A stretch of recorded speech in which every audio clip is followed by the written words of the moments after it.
حضرت عائشہ رضی اللہ تعالیٰ عنہ نے فرمایا کہ رسول اللہ صلی اللہ علیہ وسلم بسا اوقات ان کلمات کے ساتھ دعا فرمایا کرتے تھے: اے اللہ، میں آگ تک پہنچانے والے فتنے، آگ کے عذاب، قبر کی آزمائش، عذاب قبر، مسیح دجال کے فتنے کی خرابی، آزمائش فقر کی خرابی اور آزمائش دولت کی خرابی سے تیری پناہ میں آتا ہوں۔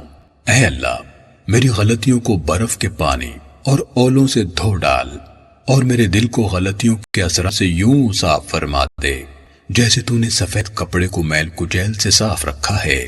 نیز میرے اور یہ غلطیوں کے درمیان اتنا فاصلہ فرما دے جتنا فاصلہ تو نے مشرق اور مغرب کے درمیان رکھا ہے۔ اے اللہ، میں کاہلی، شدید بڑھاپے، گناہ اور جان لیوا قرض سے تیری پناہ چاہتا ہوں۔ سنن نسائی حدیث نمبر 5468۔ حضرت ابو ہریرہ رضی اللہ تعالیٰ عنہ سے منقول ہے کہ رسول اللہ صلی اللہ علیہ وسلم فرمایا کرتے تھے: اے اللہ، میں 4 چیزوں سے تیری پناہ طلب کرتا ہوں: اس علم سے جو نفع نہ دے، اس دل سے جو اللہ تعالیٰ کے سامنے خشوع و خضوع نہ کرے، اس نفس سے جو سیر نہ ہو، اور ایسی دعا سے جو قبول نہ ہو۔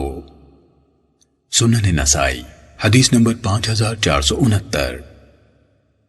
حضرت ابو ہریرہ رضی اللہ تعالیٰ عنہ سے مروی ہے کہ رسول اللہ صلی اللہ علیہ وسلم فرمایا کرتے تھے: اے اللہ، میں بھوک سے تیری پناہ چاہتا ہوں کیونکہ یہ بدترین ساتھی ہے، اور خیانت سے بھی پناہ چاہتا ہوں کیونکہ یہ بدترین خصلت ہے۔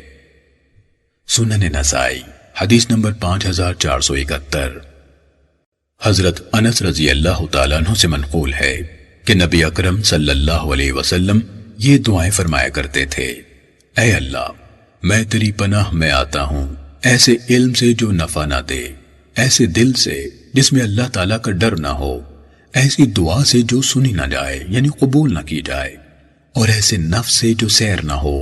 پھر فرماتے: اے اللہ، میں ان 4 چیزوں سے تیری پناہ کا طالب ہوں۔ سنن نسائی حدیث نمبر 5472۔